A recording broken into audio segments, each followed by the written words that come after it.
उद्धव ठाकरे यांनी टीका केलेली आहे की महाराष्ट्र द्वेषात अमित शहा आणि मोदींच्या बुडाला मशाल लावायची आहे. हो बरोबर आहे. आणि महाराष्ट्र द्वेषाचा कॉन्ट्रॅक्ट खरं म्हटलं तर उद्धव ठाकरेंनी घेतलेला आहे.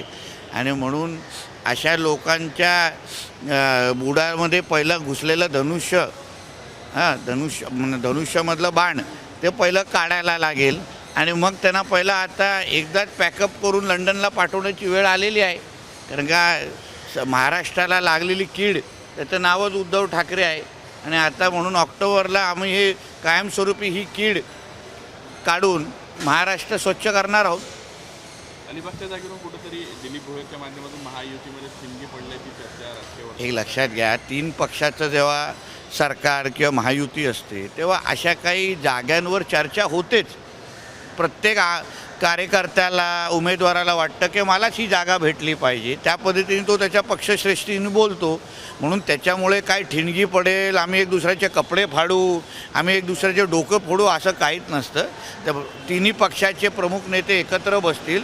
शेवटी महाराष्ट्रामध्ये परत एकदा महायुतीचं सरकार आम्हाला आणायचं आहे, महायुतीचा मुख्यमंत्री आम्हाला बसवायचा आहे.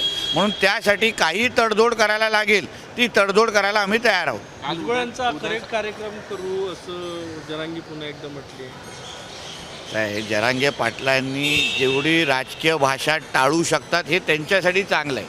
कारण का मराठा समाजाला त्यांची राजकीय भाषा बिलकुल आवडत नाही आहे. त्यांनी मराठा आरक्षणाबद्दल जेवढं बोलतील तेवढं हिताचं आहे ना. आता प्रत्येक नेता, नाना पटोले काल बोलले की ओबीसीमधून मराठा आरक्षण नको. शरद पवार साहेबांनी सांगितलं आहे की कुठल्याही जातीच्या आरक्षणाला हात न लावता तुम्ही मराठा आरक्षण द्या. उद्धव ठाकरेची पण तीच भूमिका. मग आता मनोज जरांगे पाटील एकटे पडत चाललेले आहेत.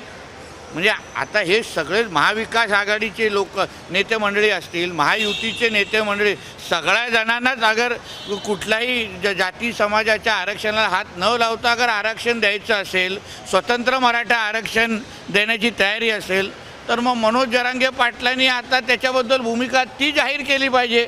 राजकारण बाजूला ठेवून मूळ मुद्दा, आता समाजाचं नुकसान अगर वारंवार मनोज जरांगे पाटलांच्या मुद्द्यामुळे आणि राजकारणामुळे होत असेल, म्हणून मराठा समाज आता लवकरच भूमिका घेईल असं मला वाटतं. त्यांनी शरद पवारांना देश विदेशातील प्रत्येक घडामोडींचे लाईव्ह अपडेट मिळवण्यासाठी आता साम टीव्हीच्या सर्व सोशल मीडिया प्लॅटफॉर्मला लाईक, फॉलो आणि सबस्क्राईब करा. तसंच सर्व नोटिफिकेशनसाठी बेल आयकॉन प्रेस करायला विसरू नका.